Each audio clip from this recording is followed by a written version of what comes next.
Longtemps, le bois a été la principale ressource du Gabon. Aujourd'hui, les revenus du pétrole ont arraché le pays à son Moyen-Âge africain pour le propulser d'un coup dans l'âge moderne.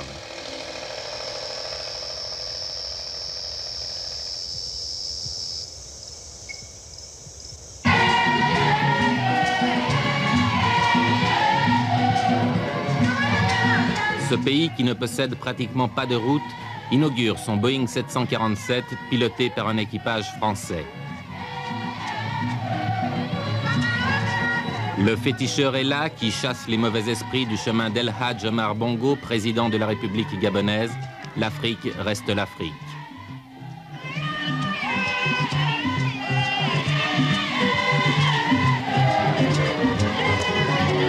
Pourtant, si le président conserve son féticheur, c'est aussi à des professionnels qu'il confie sa sécurité personnelle.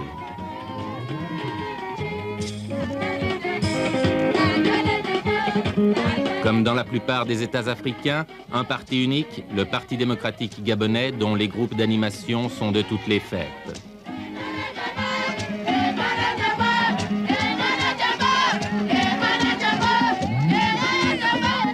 De tous les invités, retenons-en 3, car rien ne se fait sans eux dans cette ancienne colonie française.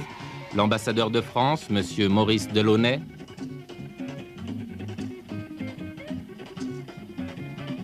Le PDG de l'Uranium, M. Henri Basset. Enfin, le directeur général adjoint du pétrole, M. Fernand Poinboeuf.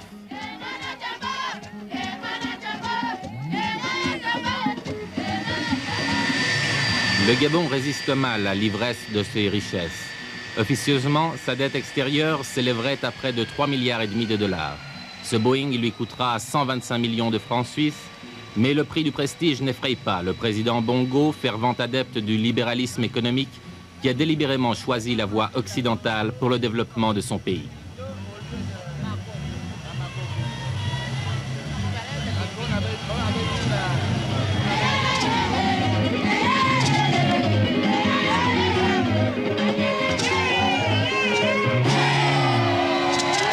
De très nombreux Français agissent dans l'entourage du président, parmi ses conseillers et à tous les niveaux. Ainsi, à la tête de la garde présidentielle se trouvent le général Martin et le général Bettencourt, 2 anciens de l'armée française.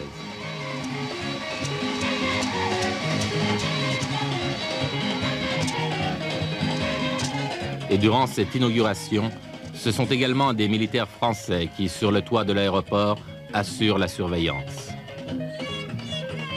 Mais pourquoi tant de Français au Gabon? Il se trouve, n'est-ce pas, que les circonstances de l'histoire ont voulu que, après l'indépendance, la présence française demeure au Gabon, et je dirais même se développe, puisque vous m'aviez demandé tout à l'heure quel était le nombre des Français, je vous ai répondu environ 25 000. Il faut que vous sachiez qu'il n'y avait que 5 000 Français au moment de l'indépendance.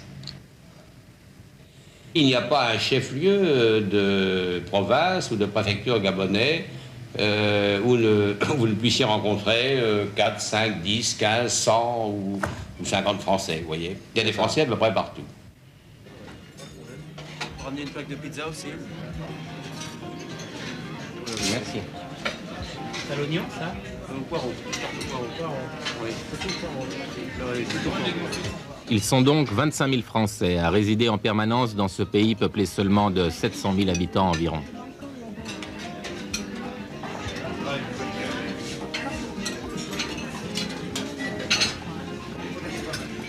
« 25 000 Français que l'on retrouve dans toutes les activités du Gabon.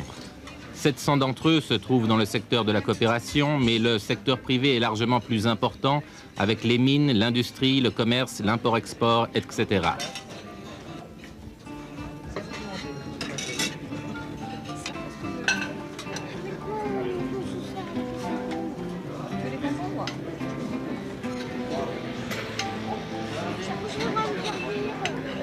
On les trouve aussi dans l'administration gabonaise et les sphères gouvernementales, sans oublier les forces de sécurité, armée, gendarmerie, police et garde présidentielle.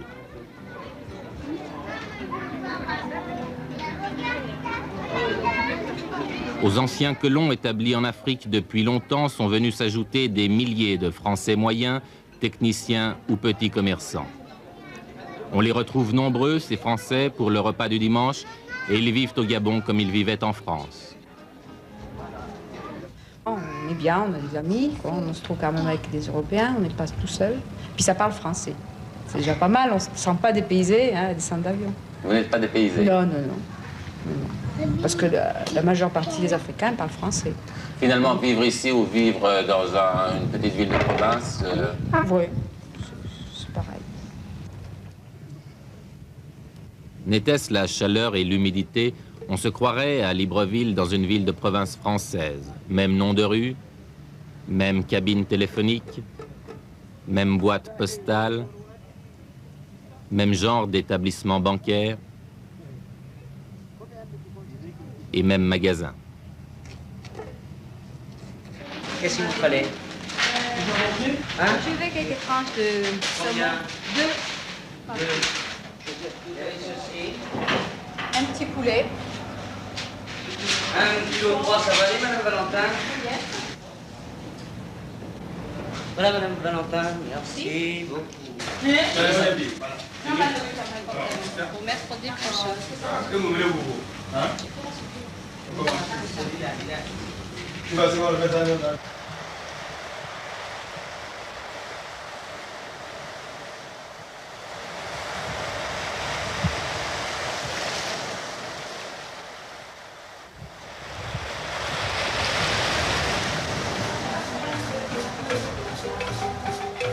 En Afrique, le Gabon fait partie des États dits modérés ayant des relations étroites avec la France. D'autres pays sont demeurés depuis les décolonisations sous l'influence occidentale. Mais depuis 3 ans, une autre présence étrangère importante s'est manifestée sur le continent, celle des Soviétiques et des Cubains. Bien peu de pays africains peuvent être réellement considérés comme neutres et non alignés. Ce partage de l'Afrique donne lieu régulièrement à des conflits et la présence militaire étrangère, soit française, soit soviéto-cubaine, recouvre une grande partie du continent. Nous ne sommes la chasse gardée de personne. Mais nous avons des relations privilégiées avec la France parce que nous avons été d'abord une colonie française. Nous avons été colonisés par les Français. Nous avons comme langue officielle le français, nous avons comme langue nationale le français. Et puis nous estimons aussi que le français, jusqu'à présent, sont ceux qui nous aident le plus. Mais cela ne dit pas que nous sommes la chasse gardée de la France.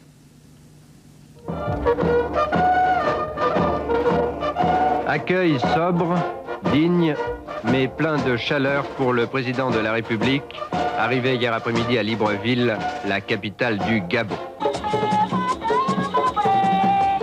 Le folklore, bien sûr, était présent, mais seulement pour rendre l'accueil plus amical. Car on sent bien ici que la coopération s'exprime de plus en plus, au-delà des danses africaines, par des liens privilégiés de pays à pays. La France est au Gabon pendant 3 jours, d'abord parce que les 2 pays ont décidé de signer ensemble des accords économiques où chacun trouve son intérêt. Enfin, disons-le simplement, sans fausse pudeur, M. Giscard d'Estaing et M. Bongo s'aiment bien, comme l'exprime cette chanson, diffusée toutes les heures à la radio et chantée hier soir devant l'aéroport.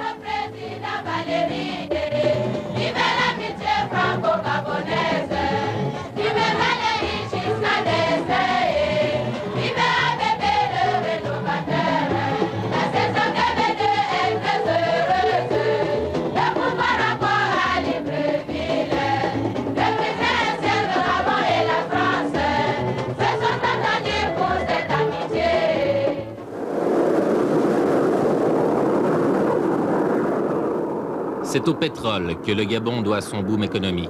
Il en est le second producteur d'Afrique noire.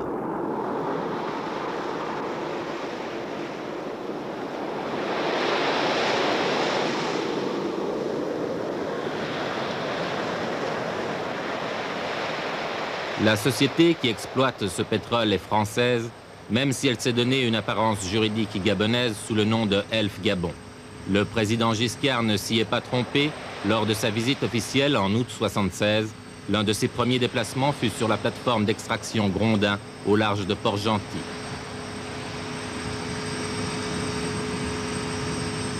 Les revenus que procure le pétrole par ses différentes sources d'imposition pour l'État gabonais est d'environ 60 à 70% des ressources de cet État. Donc c'est véritablement vital pour le pays. C'est actuellement vital pour le pays, vraisemblablement. Quel est le statut juridique de Elf Gabon? Elf Gabon est une société de droit gabonais, je dirais une société tout à fait normale. Au niveau des actionnaires, l'État gabonais détient une participation de 25% dans le capital de la société. Le reste est détenu pour un peu plus de 50% par le groupe français Elf Aquitaine et les 25% restants étant répartis dans le public, en général en France. Le pétrole d'Elf Gabon représente plus de la moitié de la production de la société française Elf Aquitaine, présidée par l'ancien ministre Albin Chalandon. C'est donc une source d'approvisionnement importante pour la politique énergétique de la France. Est-ce qu'on peut dire que la présence française est vitale pour le Gabon? Vous me posez une question à laquelle il est un peu difficile de répondre, n'est-ce pas? Si nous n'étions pas là, d'autres que nous pourraient être là. Hein. Par conséquent, elle est vitale dans la mesure où nous sommes là, mais on peut dire que d'autres que nous pourraient être là, bien entendu. Ce qui est certain, n'est-ce pas, c'est que le Gabon ne serait pas ce qu'il est s'il n'y avait pas auprès des Gabonais une présence de gens capables d'assumer certaines responsabilités au niveau technique. Ça, c'est bien évident. On peut dire que la politique pétrolière qui est menée à l'heure actuelle par le gouvernement gabonais ne pourrait pas se faire sans nous. Elle se fait en particulier avec la société Elf Aquitaine, elle pourrait se faire avec d'autres sociétés. Il se trouve que c'est Elf Aquitaine qui est là, par conséquent, on peut dire que donc, la politique pétrolière, le développement pétrolier du Gabon ne se ferait pas sans les Français.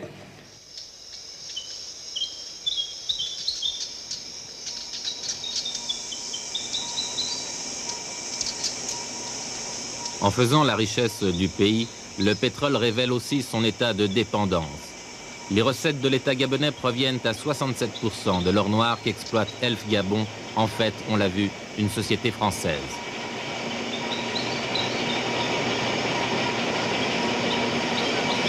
La fragilité de l'économie gabonaise est en outre liée à la découverte de nouveaux gisements. Or, il se pourrait que les réserves pétrolières soient épuisées dans moins de 10 ans. S'il y a une fuite sur cette vanne, hein?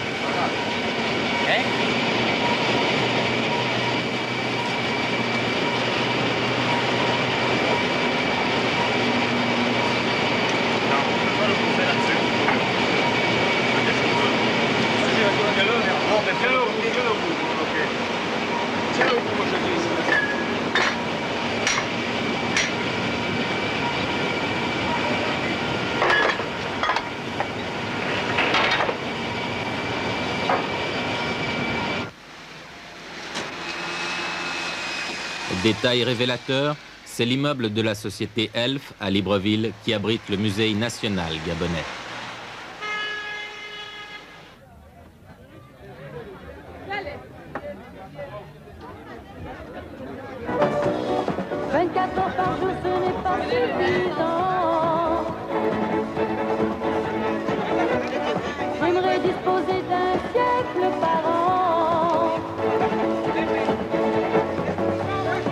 La France au Gabon, c'est aussi une culture qui s'infiltre jusque dans des lieux que ne fréquentent pourtant que les Africains, tel ce petit bistrot où les tubes de Sheila, de Claude François ou de Johnny Hallyday ont remplacé les rythmes traditionnels.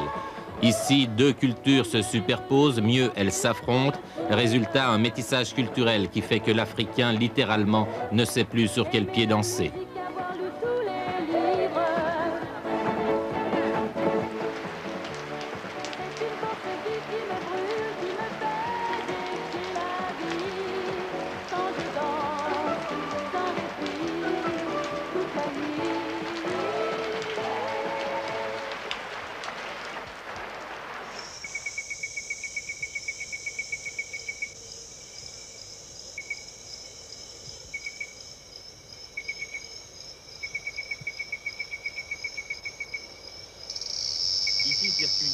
français en provenance de Paris FR3. Ici, circuit son français en provenance de Paris FR3. Ici, circuit son français en provenance de Paris FR3. Sur ces deux chaînes de télévision en couleur, le Gabon diffuse, telles quelles, toutes les informations internationales qu'il reçoit chaque jour de France par satellite. Accompagné par l'administrateur Rolf Lieberman, voici le Premier ministre et Madame Barr, celle-ci dans une robe dessinée par elle-même. Le programme comportait des extraits de Gisèle, de l'après-midi d'Infaune et du Spectre de la Rose, tandis qu'arrivent Monsieur et Madame Chaban-Delmas. Soulignons que pour la première fois en Europe, le Spectre était dansé par Mikhail Baryshnikov. Derrière Hugues, l'administrateur adjoint, voici, dans un superbe ensemble vert, la reine Margaretha aux côtés du président de la République. Celui-ci, la poitrine barrée du grand cordon de l'ordre royal danois de l'éléphant, la reine portant, elle, le grand cordon de la Légion d'honneur. Puis, Madame Giscard d'Estaing en robe blanche de Pierre Cardin et le prince consort Henrik de Danemark. Vous suivez la télévision tous les soirs, tous les jours? Tous les jours, oui. Tous les jours pour les informations, puis enfin les programmes qui existent pour la soirée, quoi. Quand on est français et qu'on vit au Gabon et qu'on reçoit des nouvelles de France, c'est un peu se sentir comme chez soi? Ben, ça fait du bien d'abord, pour commencer. Ça permet de ne pas avoir perdu son pays de vue et d'avoir toujours un lien qui nous unit, si vous voulez, au pays. Et la télévision, pour ça, à mon avis, est quelque chose de sensationnel, quoi. Vous ne vous sentez pas trop dépaysé? Ben non, avec la télévision, non, puisqu'en fait, on a l'occasion tous les jours, enfin, plusieurs fois par semaine, de revoir les images de France, donc de se retrouver un peu comme chez soi.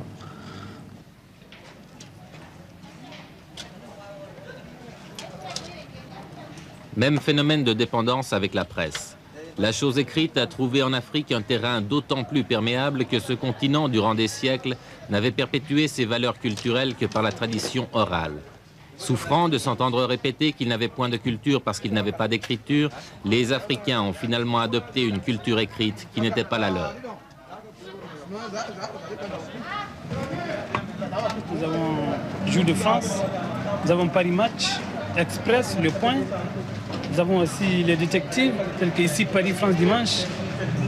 Comme hebdomadaire, ce que nous avons. Nous avons aussi les modes de travaux qui sont des mensuels. Les arts et décorations qui sortent par 3 mois. Et nous avons les maisons françaises, telles que... Enfin, nous avons beaucoup de journaux, quoi, comme hebdomadaire et quotidien. Et tous les journaux qu'on a en France, finalement? La plupart, quand même, nous avons beaucoup de journaux français ici.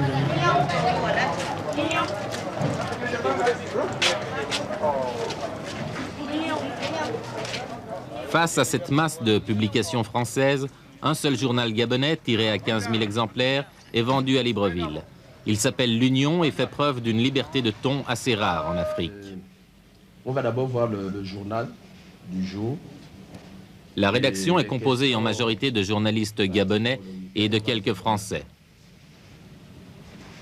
Pour la page 1 aujourd'hui, je crois qu'on peut penser à 2 grosses nouvelles. Une rubrique signée Makaya, Monsieur Tout-le-Monde, témoigne d'une certaine volonté critique. On s'y étonne, souvent avec humour, des privilèges de tels ministres, des anomalies constatées dans l'administration publique, ou encore, comme ici, de la persistance de l'esprit colonial. Ce mot-ci se compose des lettres PTT et non pas OPT. L'office aurait-il peur de lui-même pour cacher ainsi son nom? Pourtant, en ce moment, l'hirondelle bleue fonctionne assez bien et assez rapidement. Et dire que l'on a passé toute une journée, la veille même du 17 août, pour restaurer ce vieux sigle des temps coloniaux et le peindre d'un bleu nuit se détachant à merveille sur la façade beige. Il y a là comme un anachronisme qu'il était facile d'éviter. Moi, Makaya, je pense qu'on pouvait tout de même profiter de ces travaux pour remettre les pendules à l'heure, pour moi, quoi. Édité par le groupe Senapresse, français à 25%, l'Union est distribuée par Hachette, la plus grande maison de diffusion française, et sa publicité passe par Havas, l'une des plus importantes entreprises du genre en France. Radio, cinéma, télévision, Havas Gabon. Toute votre publicité, Havas Gabon. Incroyable ce goût d'orange. Ce bon temps. Très bon. Et chaque fois c'est la même chose. Dog.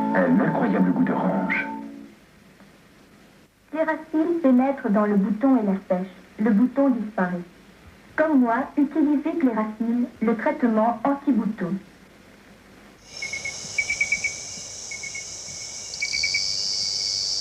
L'industrialisation et une urbanisation trop rapides ont engendré un dépeuplement et un appauvrissement des campagnes.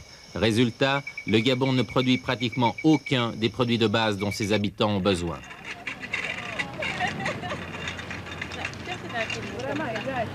Conséquence de ce déséquilibre entre ville et campagne, une paupérisation de l'habitant de la brousse et, en ville, une inflation qui fait de Libreville l'une des capitales les plus chères du monde.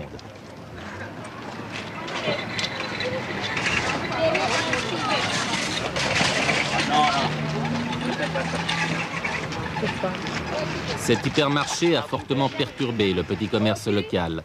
On y trouve les mêmes produits que sur le marché central, mais à des prix moins élevés, même si les Gabonais doivent prendre un taxi pour venir s'y approvisionner. Est-ce que ce magasin est rattaché à un groupe? Oui, l'hypermarché Mbolo est rattaché au groupe SCOA. Lequel groupe SCOA a son siège en France, c'est une société française, c'est une multinationale qui a plusieurs départements, département magasin, distribution, département automobile, département équipement, département industrie. Et votre clientèle, ce sont principalement des Africains ou des expatriés français?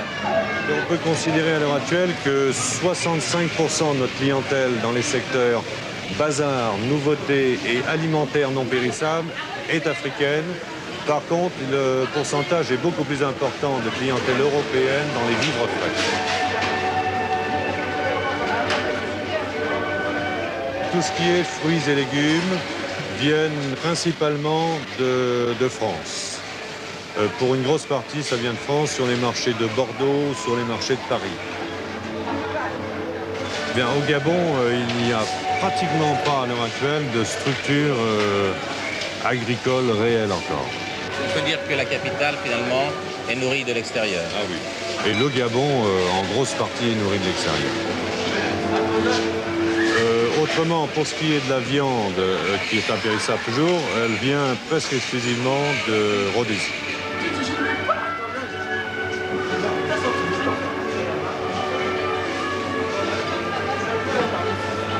On a de gros fournisseurs en France parce qu'ici, on a quand même une clientèle, même africaine, qui est formée au goût français.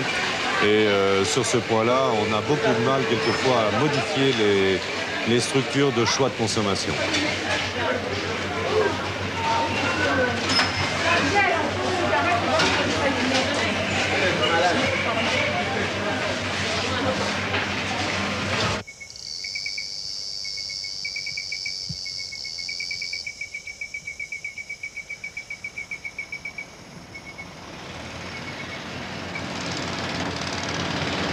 Autre richesse de ce pays, ses réserves minières, notamment de manganèse, de fer et d'uranium.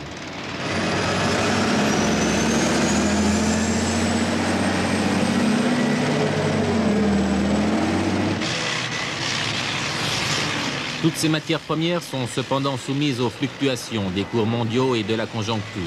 Ainsi, par exemple, si le manganèse est en perte de vitesse à cause de la crise de la sidérurgie, l'uranium, en revanche, est à la hausse depuis l'augmentation des prix du pétrole.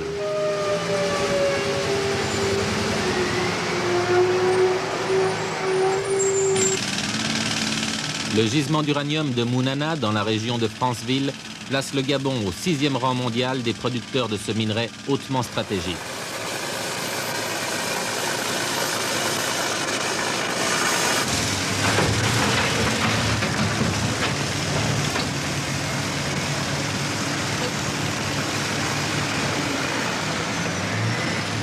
C'est la compagnie Comuf qui exploite depuis 20 ans l'uranium gabonais, dont la totalité de la production est acquise par 2 clients français, le Commissariat à l'énergie atomique et le groupe Uranex. Notre société est une société anonyme de droit gabonais, avec une participation de l'État à hauteur de 25%. 1% du capital est également détenu par des personnes physiques gabonaises, dont des membres de notre personnel.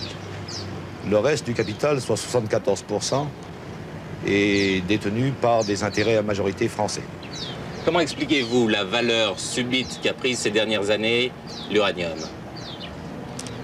Oh, tout est lié à la fois à la hausse du prix du pétrole, d'une part, et d'autre part à l'accroissement de la demande. Pour l'accroissement de la demande, vous savez que des programmes nucléaires sont développés dans tout le monde occidental, du moins pour ce que nous connaissons, depuis la dernière crise du pétrole. L'un est lié à l'autre, d'où en ce moment, ou plus exactement depuis 2 ou 3 ans, une demande soutenue sur le marché de l'uranium, la production n'ayant pas suivi les possibilités du marché.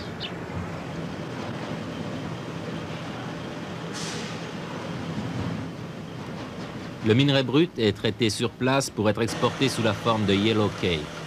C'est cette pâte jaune qui est l'objet de toutes les convoitises des sociétés industrielles engagées sur la voie nucléaire, car elle contient l'uranium métal et la Comuf produit chaque année 1000 tonnes de ce précieux métal.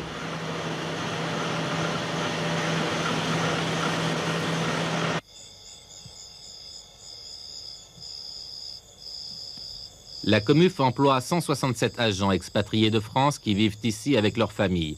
Au total, ce sont quelques 350 personnes qui se trouvent dans cet îlot français au cœur de la brousse gabonaise. Les enfants des cadres de l'entreprise ont leur propre école avec programme et enseignants français. La proportion d'élèves noirs est révélatrice de la faible gabonisation des cadres.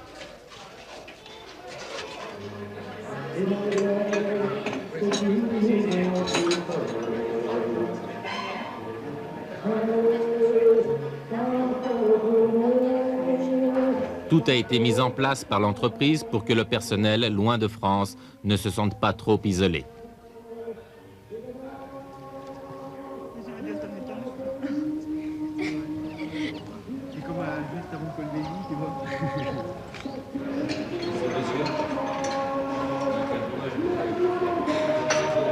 Au cercle de l'entreprise, toute la nourriture est importée de France.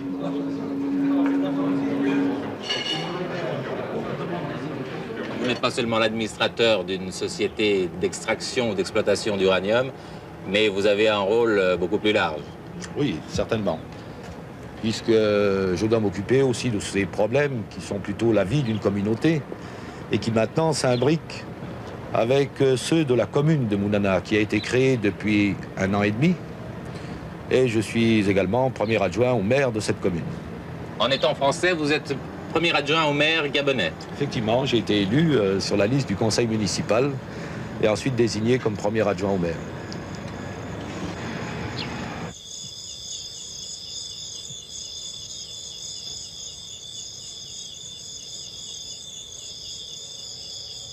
Mounana, ce qui n'était qu'un petit village de brousse il y a 20 ans, est devenu une ville.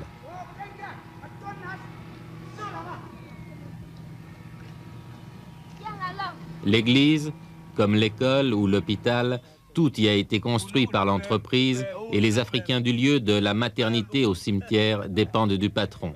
Ici, à l'hôpital, soins et médicaments sont fournis gratuitement.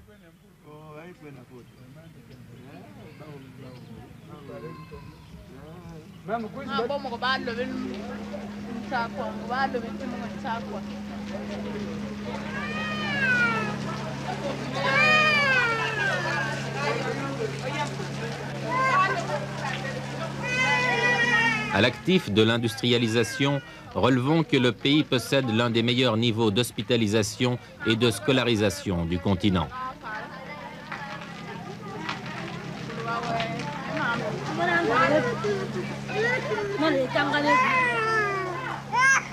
Le Gabon se place également au second rang africain pour le revenu annuel par habitant. Cela ne signifie pas toutefois que cette richesse soit équitablement répartie.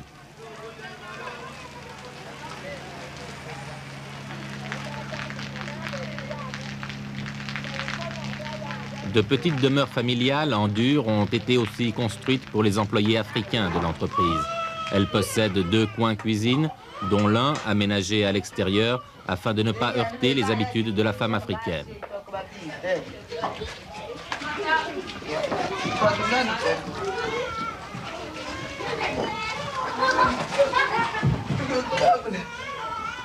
La maison, c'est la société qui vous la fournit? Oui. Vous avez combien de pièces? 3 pièces. 3 pièces. Et vous avez combien d'enfants? 6 enfants. Gosses. Et vous vivez les 8 dans cette maison? Oui. Et puis la société, qu'est-ce qu'elle vous a fourni encore, en plus de la maison? La société nous fournit des meubles. La table, les 4 chaises, le frigo bien sûr. Et puis il y a un lit de mariée, un lit d'enfant. L'électricité, c'est payé aussi par la société? Oui, c'est payé par la société. Électricité, maison, hôpital, école, travail. La vie indigène a été radicalement modifiée en l'espace d'une génération par l'implantation de cette seule industrie. Seuls les Africains eux-mêmes pourront nous dire un jour si ce progrès venu d'ailleurs est un bienfait et si la tartine beurrée est meilleure que le manioc.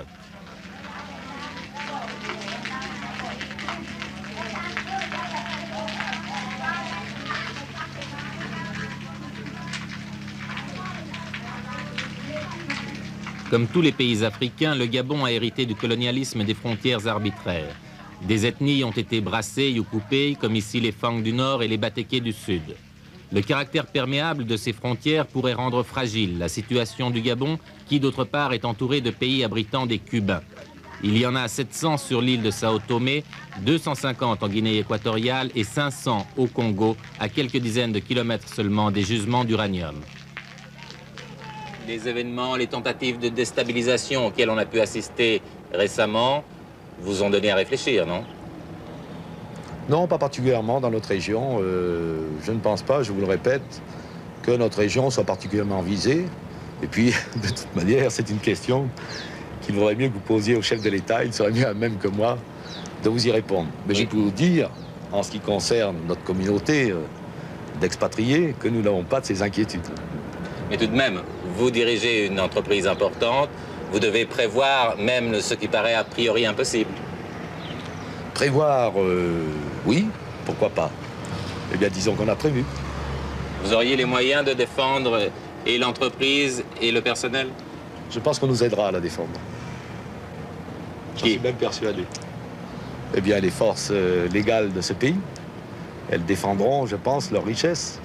Et il n'y a pas d'inquiétude à avoir de ce côté-là.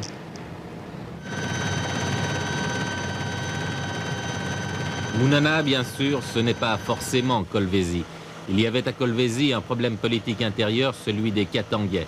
Mais tout de même, rappelez-vous, la situation ressemblait beaucoup à celle de Mounana. Il y avait là-bas une mine de cuivre exploitée par des Belges. Il y a ici une mine d'uranium exploitée par des Français. Est-ce que cette présence militaire française dans votre pays, qui est là au titre des accords de la défense, est pour vous une garantie de sécurité? Pourquoi une garantie? Il garantit plutôt les frères français qui ont investi ici, mais ce n'est pas nous.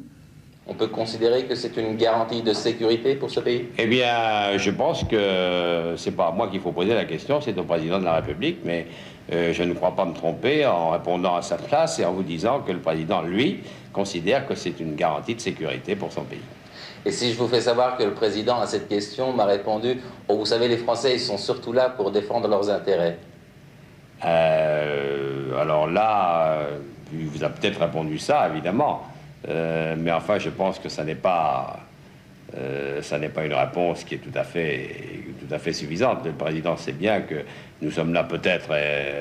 nous ne sommes pas là, en fait, pour défendre nos intérêts. Nous sommes là parce que ça a été prévu dans des accords de défense et parce que ça correspond aux options qui ont été choisies par le Gabon.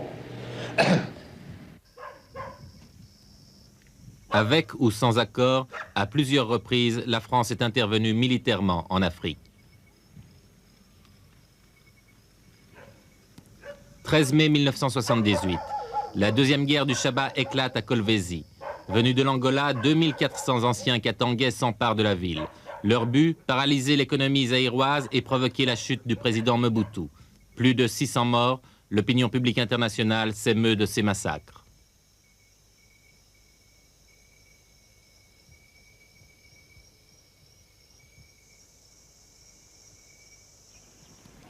Six jours plus tard, 600 parachutistes français sautent sur la ville.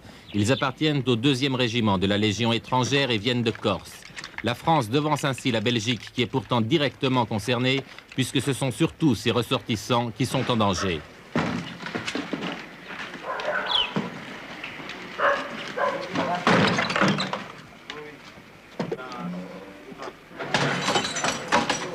Sous le commandement énergique de l'ancien tortionnaire de la guerre d'Algérie, le colonel Philippe Hérulin, les paras-français libèrent la ville en quelques heures.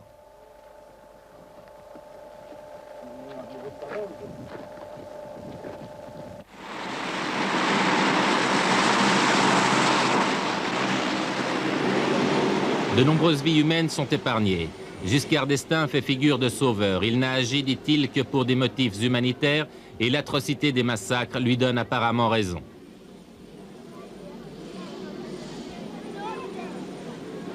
Pourtant, jusqu'au sein de la majorité parlementaire française, des voix s'élèvent contre cette intervention.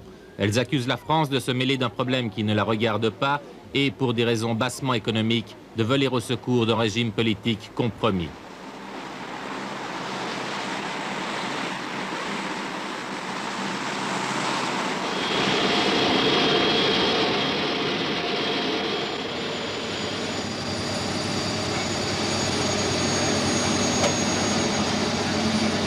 C'est Paris qui a décidé l'intervention, mais les États-Unis ont également participé à l'opération en fournissant des avions de transport.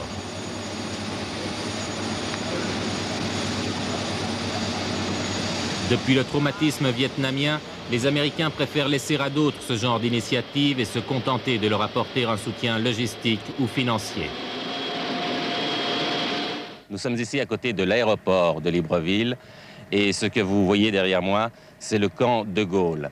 Si ce camp de Gaulle se trouve précisément à côté de l'aéroport, ce n'est pas un hasard, c'est pour des raisons stratégiques, car en effet, le camp de Gaulle, c'est le lieu de stationnement des forces armées françaises au Gabon. Il y a en effet ici au Gabon, en permanence, 500 militaires français qui se trouvent dans le pays au titre de l'accord de défense que la France a signé avec le Gabon au moment de son indépendance en 1960.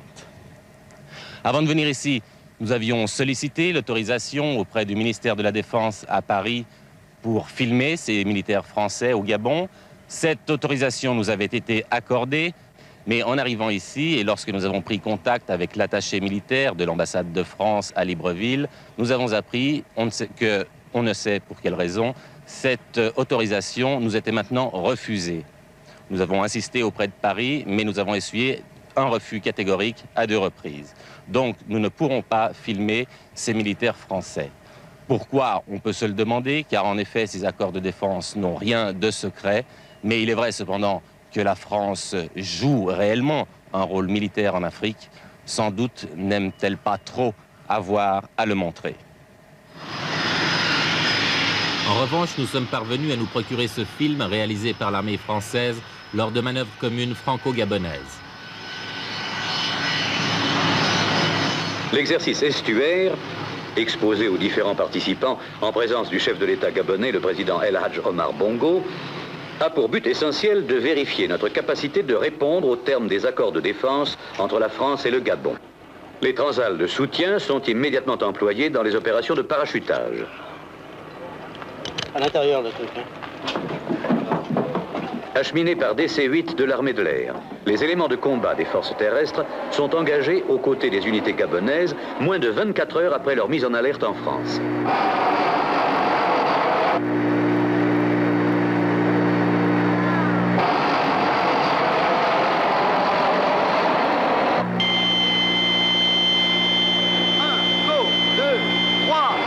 La France est donc capable, et elle l'a prouvé, d'intervenir rapidement sur le continent noir où ses effectifs militaires s'élèvent à 14 000 hommes.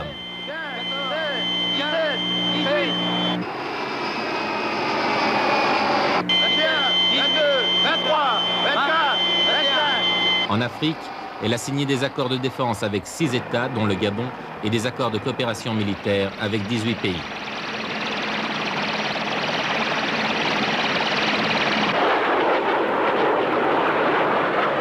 Deux escorteurs de la Marine nationale, figurant l'adversaire dans la première phase, sont recherchés puis attaqués par les Jaguars.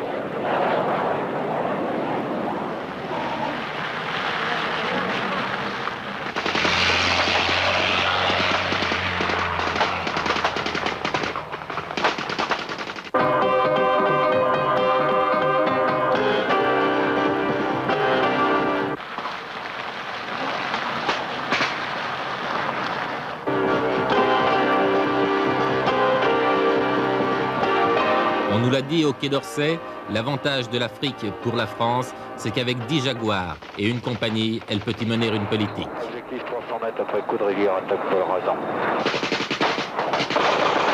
Estuaire 77, le rideau est presque tombé mercredi sur les opérations militaires. L'opération Estuaire 77 avait pour objectif principal d'entraîner ensemble les moyens destinés à coopérer au titre des accords de défense franco-gabonais.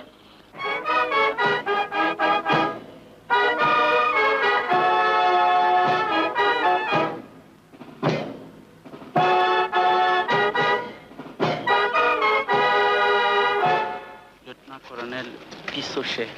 Lieutenant-colonel Pissochet, au nom du peuple gabonais, nous vous faisons chevalier du mérite gabonais.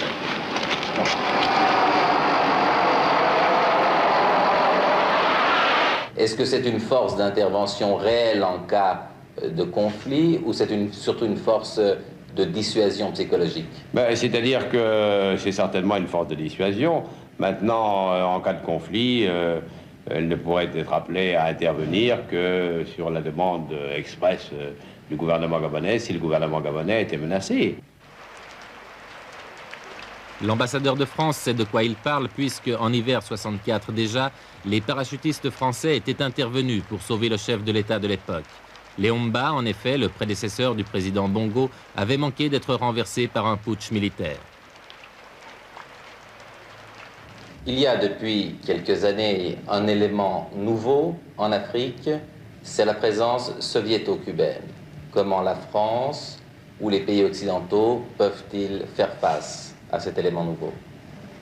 Il est bien évident que les soviétiques, qui autrefois ne s'intéressaient que d'une manière très relative en Afrique, viennent d'essayer d'étendre leur influence sur un certain nombre de pays que vous connaissez.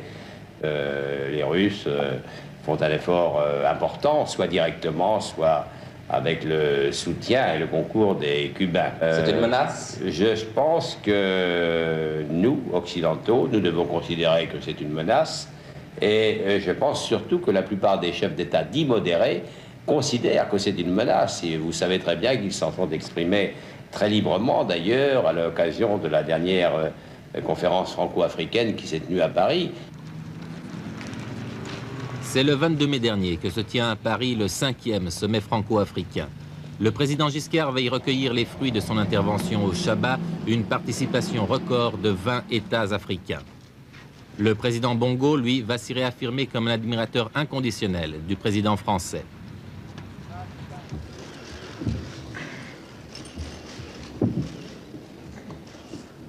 Comment renforcer ce tissu fragile de l'Afrique et ensuite comment éviter qu'il ne soit déchiré par cette rivalité. Sur le premier point, je vous dirais que l'initiative d'organiser la sécurité de l'Afrique doit être prise par les Africains. Et ce que j'ai noté avec beaucoup d'intérêt au cours de cette conférence, de la part du doyen, le président Houphouët-Boigny, de la part du président en exercice de l'OUA, c'est la volonté des États africains de réfléchir eux-mêmes d'abord, de prendre ensuite des initiatives pour organiser la sécurité de leur continent. Nous comptons sur l'appui de la France. Et nous ne sommes pas complexés, nous vous le disons honnêtement. En concertation avec le chef de l'État français, les présidents Houphouët-Boigny de Côte d'Ivoire, Senghor du Sénégal et Bongo du Gabon parviennent à faire inscrire à l'ordre du jour la sécurité militaire en Afrique. Tout le monde est encore sous le choc du drame de Kolwezi. C'est une consécration pour la France.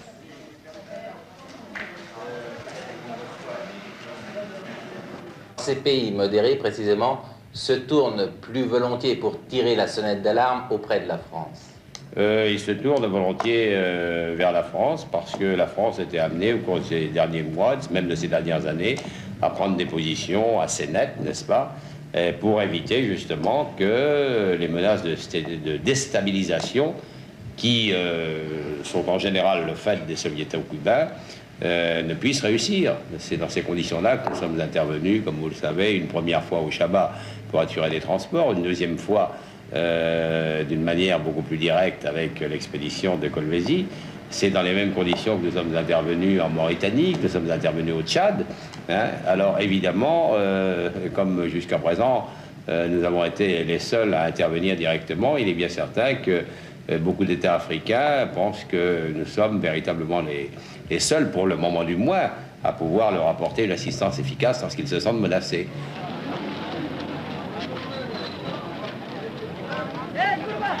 Les Soviétiques et les Cubains interviennent massivement en Afrique, c'est vrai, mais cela justifie-t-il toutes les erreurs occidentales?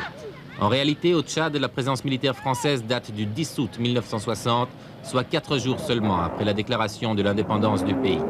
À l'époque, il ne s'agissait pas de protéger des ressortissants français contre un agresseur étranger, mais de soutenir un ami de la France, le président Tombalbaye, dans sa répression contre les insurgés Toubou du Tibesti.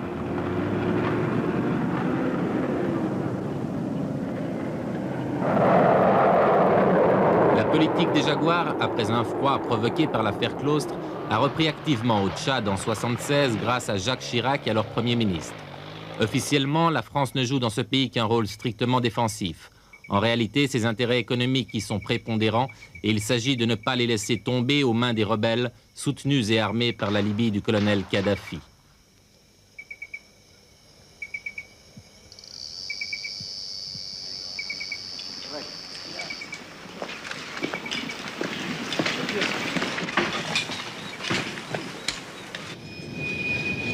Autre point chaud où la France s'est engagée, le Sahara occidental, ancienne colonie espagnole.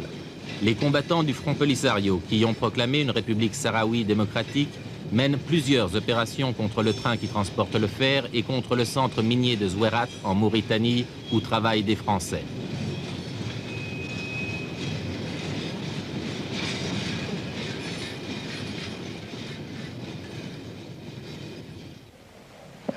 À la demande du gouvernement mauritanien, les avions français sont effectivement intervenus chez nous, à l'intérieur bien sûr de nos frontières, pour aider nos propres avions et nos troupes à repousser et à intercepter les colonnes algériennes qui ont attaqué les trains le 12 décembre et la localité de Tmimichat le 18.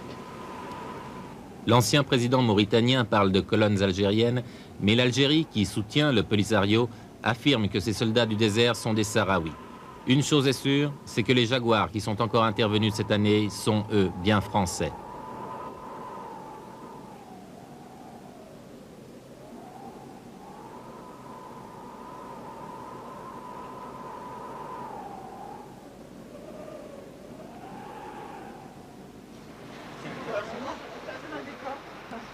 Dans cette Afrique tourmentée, le Gabon a le privilège d'être paisible. Sans opposition organisée, le président Bongo est parvenu à assurer une certaine stabilité à son régime politique, stabilité renforcée effectivement et psychologiquement par la présence française tant économique que militaire. Direct. Ah, bravo, bravo. Quoi? Ouais. Bon, maintenant nous le savons officiellement. Quelqu'un là-bas-dessous. Mets-le bien dessous, hein. Oui, c'est vrai. Mais parce que vraiment en France. Mais tu es originaire d'où, toi? Charente-Maritime. Charente-Maritime, et vous aussi? Oui. Le plus beau pays du monde. Ouais. Non, C'est Périgord. non, c'est la Charente-Maritime. Mais... Et le cognac. Et des chapelles romanes. Ah oui. Vas-y, Ahmed. C'est toi le meilleur. Oh, oh le vilain. Stop, stop, il y a de la place. C'est le meilleur, mon Dieu. Tu veux tirer? La concentration, là. Merci. Allez, on essaye. Souvent, les Français viennent au Gabon parce qu'ils sont menacés de chômage chez eux. Ils y trouvent également l'avantage d'être rémunérés en francs CFA, une monnaie qui vaut le double du franc français. Et l'Afrique, c'est un peu une porte de secours dans une situation économique difficile. Exactement, oui, surtout qu'actuellement, avec le chômage qu'il y a en France, je sais que mon mari est au chômage, et si on n'avait pas eu l'Afrique, ben pour nous, c'était catastrophique. Hein. Et pour vous, c'est quoi l'Afrique? Ben, pour nous, disons, c'est une découverte, si vous voulez, je ne sais pas comment vous expliquer. Si je peux vous parler franchement, pour nous, c'est la raison salaire. On vient faire du CFA en Afrique? On peut peut-être pas employer vraiment le terme venir faire du CFA, mais enfin disons que dans la logique, on fait quand même du CFA. Alors si vous voulez, on vit sur la paye de la femme dans la mesure où la femme travaille. Et on met en somme la paye du mari de côté. Des choses qu'en France, on ne peut pas faire.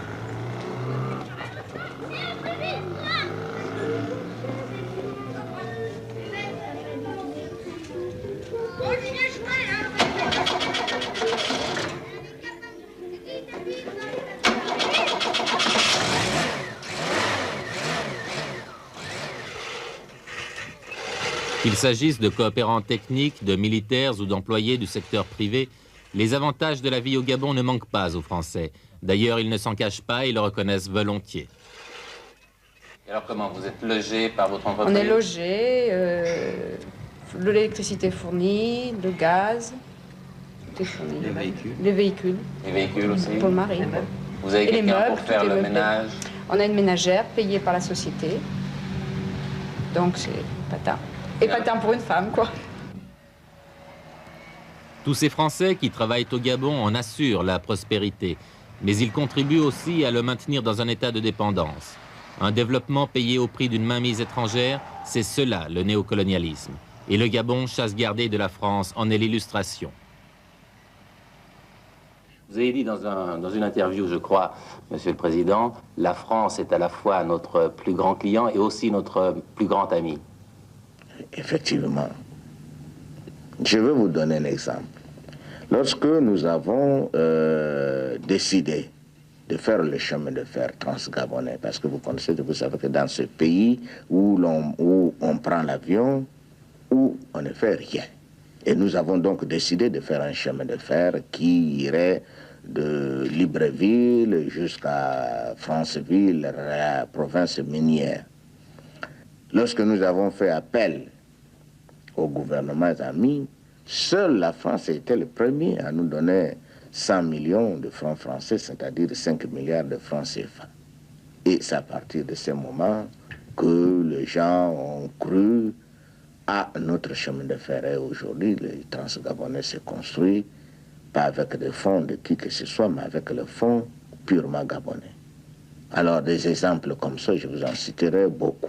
Et c'est ce qui fait que nos relations sont privilégiées avec la France, et je n'ai pas peur de vous le dire, ni honte. Vous en avez une certaine gratitude. Effectivement. Ben, eux aussi, ils en tirent profit.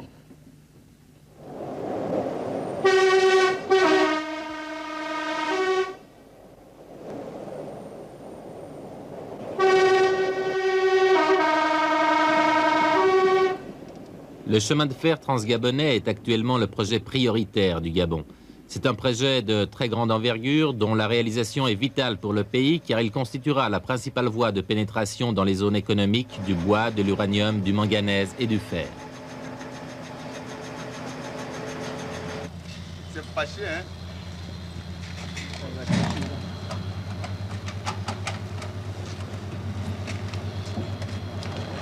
Putain, il va tout chier, mon Dieu.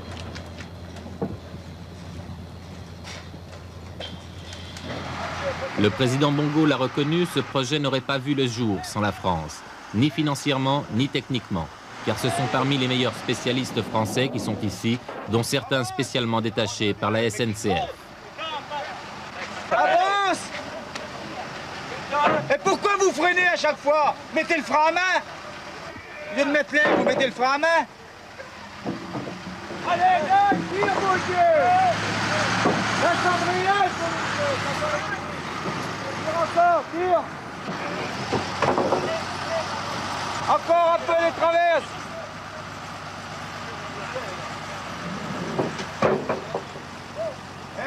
Le Gabon est un pays qui évolue sur le plan économique, c'est un pays qui s'équipe et qui a donc constamment besoin de gens d'un niveau intellectuel de plus en plus élevé. Alors autrefois, notre coopération était essentiellement orientée vers l'enseignement. Maintenant, nous sommes de plus en plus sollicités pour fournir des techniciens, soit des techniciens, enfin des ingénieurs, si vous voulez, soit des techniciens de l'administration, c'est-à-dire des financiers, des gens capables, si vous voulez, de rendre plus productive l'administration gabonaise. Des spécialistes. Des spécialistes. Alors, c'est ainsi, par exemple, que nous avons été amenés à désigner récemment l'inspecteur général des finances, qui est en France un fonctionnaire de haut rang, n'est-ce pas, pour devenir le conseiller économique et financier du président de la République.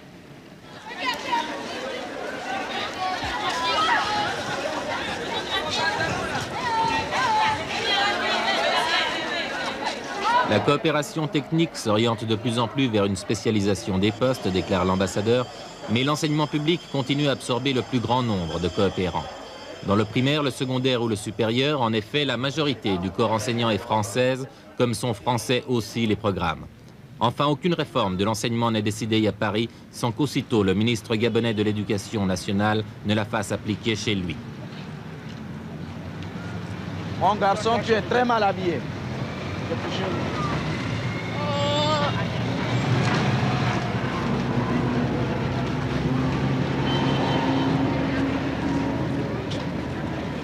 Elles sont si épaisses qu'ils se croient aveugles. Parfois, une rafale l'enveloppe comme un drap glacé pour l'emporter Des 33 livres à lire en classe terminale de ce lycée, 3 seulement sont dus à des auteurs africains. De Racine à Jules Renard, en passant par Molière et La Fontaine, les petits Gabonais sont en littérature de bons petits Français. La tête en avant afin de clouer l'homme tâtonnant. Dans ces conditions, oui, et ne serait-ce que par le lien puissant de la langue, le Gabon restera encore longtemps dans le giron français. Perçoit, pas de paroles, leur cri. Taisez-vous donc, c'est moi. Ferme la porte et se sauve. La France a toujours apporté son aide au Gabon indépendant. Sachez qu'elle est décidée à le faire aussi longtemps que vous le souhaiterez, dans le respect et dans l'estime réciproque.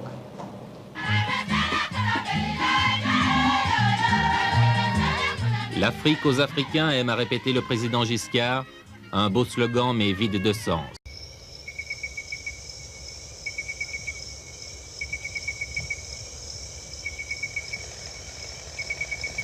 Longtemps, le bois a été la principale ressource du Gabon.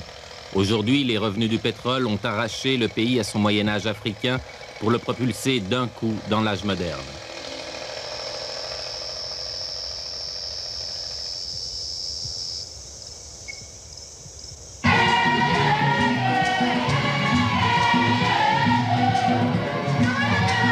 Ce pays, qui ne possède pratiquement pas de route, inaugure son Boeing 747 piloté par un équipage français.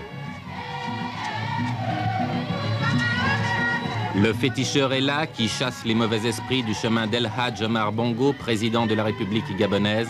L'Afrique reste l'Afrique.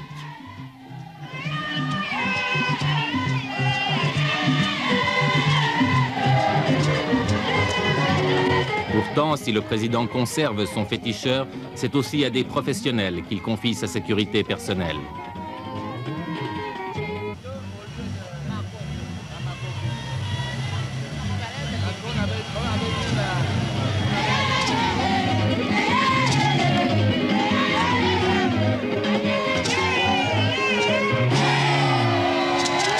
De très nombreux Français agissent dans l'entourage du président, parmi ses conseillers et à tous les niveaux. Ainsi, à la tête de la garde présidentielle se trouvent le général Martin et le général Bettencourt, deux anciens de l'armée française.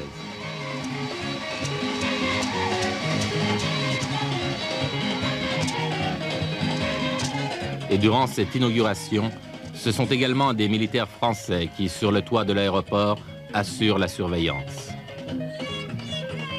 Mais pourquoi tant de Français au Gabon? Il se trouve, n'est-ce pas, que les circonstances de l'histoire ont voulu que, après l'indépendance, la présence française demeure au Gabon, et je dirais même se développe, puisque vous m'aviez demandé tout à l'heure quel était le nombre des Français, je vous ai répondu environ 25 000. Il faut que vous sachiez qu'il n'y avait que 5 000 Français au moment de l'indépendance.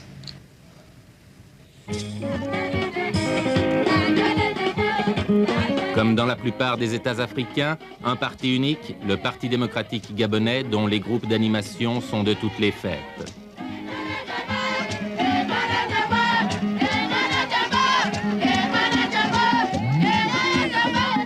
De tous les invités, retenons-en 3, car rien ne se fait sans eux dans cette ancienne colonie française. L'ambassadeur de France, M. Maurice Delaunay,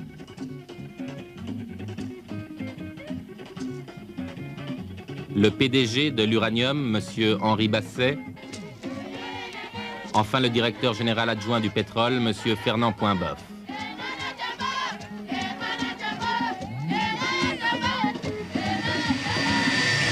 Le Gabon résiste mal à l'ivresse de ses richesses.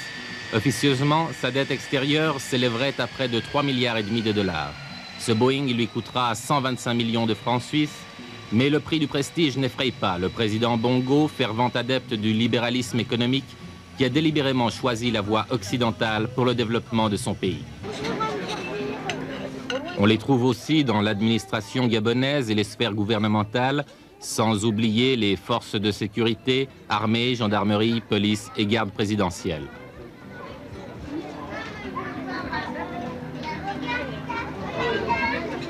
Aux anciens colons établis en Afrique depuis longtemps sont venus s'ajouter des milliers de Français moyens, techniciens ou petits commerçants. On les retrouve nombreux, ces Français, pour le repas du dimanche, et ils vivent au Gabon comme ils vivaient en France. On est bien, on a des amis, on se trouve quand même avec des Européens, on n'est pas tout seul. Puis ça parle français. C'est déjà pas mal, on ne se sent pas dépaysé, hein, descendre d'avion. Vous n'êtes pas dépaysé? Non, non, non. Parce que la majeure partie des Africains parlent français. Finalement, vivre ici ou vivre dans une petite ville de province Oui, c'est pareil. N'était-ce la chaleur et l'humidité, on se croirait à Libreville dans une ville de province française. Même nom de rue, même cabine téléphonique. Il n'y a pas un chef-lieu de province ou de préfecture gabonais où vous ne puissiez rencontrer 4, 5, 10, 15, 100 ou 50 Français, vous voyez. Il y a des Français à peu près partout. Vous ramenez une plaque de pizza aussi? Merci. T'as l'oignon, ça? Poireau. Oui, c'est tout poireau. Ils sont donc 25 000 Français à résider en permanence dans ce pays peuplé seulement de 700 000 habitants environ.